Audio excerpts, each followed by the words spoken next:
Assalamualaikum warahmatullahi wabarakatuh. Kembali lagi di YouTube channel saya. Sebelum memasuki pembahasan, saya akan memperkenalkan diri saya terlebih dahulu ya teman-teman. Nama saya Silviani Sagala dari jurusan Tadris IPS 1B UIN Sultan Syarif Kasim Riau, Fakultas Tarbiyah dan Keguruan, NIM 12011120953. Mata kuliah Landasan Pendidikan IPS. Dosen pengampu saya yaitu Bapak Nurdiansyah MPD. Sebelum membahas selanjutnya, kalian jangan lupa like, comment, share, and subscribe ya teman-teman, karena dari semua dukungan kalian sangat berharga bagi saya. Baiklah teman-teman, langsung saja ya ke inti pembahasannya. Di sini saya akan membahas tentang landasan psikologis pendidikan. Yang A, pengertian psikologi. Psikologi adalah ilmu yang mempelajari tingkah laku organisme dalam hubungan dengan lingkungannya. Selanjutnya, psikologi pendidikan yaitu sebuah pengetahuan berdasarkan riset psikologis yang menjadikan serangkaian sumber untuk membantu seseorang dalam melaksanakan tugasnya sebagai guru dalam proses pembelajaran secara efektif. Baiklah penonton setiaku, selanjutnya saya akan menjelaskan tentang kegunaan psikologi pendidikan. Peserta didik merupakan subjek dari psikologi pendidikan. Di dalamnya tidak lepas dari perilaku dalam mengekspresikan diri pada situasi keberlangsungannya pembelajaran, baik di luar maupun di dalam kelas. Bentuk ekspresi yang dilakukan oleh peserta didik tidak lepas dari unsur psikologi, seperti kesiapan mereka untuk menerima pembelajaran, kesehatan mental yang dialaminya, serta minat belajarnya. Selain kegunaan tersebut, psikologi pendidikan juga memiliki kegunaan lainnya, seperti 1. Memberikan pengajaran dan pelajaran terhadap peserta didik sesuai dengan perkembangan jiwa mereka. Yang kedua, mengenal dan memahami keberadaan setiap peserta didik secara utuh, baik secara individu maupun kelompok.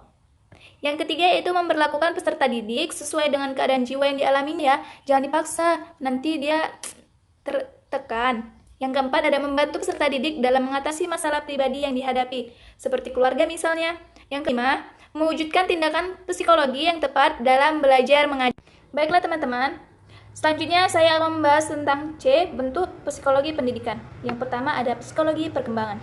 Psikologi perkembangan dirumuskan sebagai ilmu yang membahas tingkah laku manusia yang sedang dalam taraf perkembangan, mulai konsepsi sampai tua dan selanjutnya, berdasarkan pertumbuhan, kematangan, belajar, serta pengalaman. Yang kedua ada psikologi belajar. Belajar adalah perubahan perilaku yang relatif permanen sebagai hasil pengalaman, bukan hasil perkembangan loh ya, ataupun pengaruh obat-obatan atau kecelakaan, dan bisa melaksanakannya pada pengetahuan lain, serta mampu mengkomunikasikannya kepada orang lain. Dan yang ketiga ada psikologi sosial. Psikologi sosial adalah psikologi yang mempelajari psikologi seseorang di masyarakat, yang mengkombinasikannya ciri-ciri psikologi dengan ilmu sosial untuk mempelajari pengaruh masyarakat terhadap individu antar individu. Baik teman-teman, kalian semua tidak bosan kan melihat konten saya ini? Ini juga pelajaran untuk kita semua. Yang D, implikasi psikologi dalam konsep pendidikan.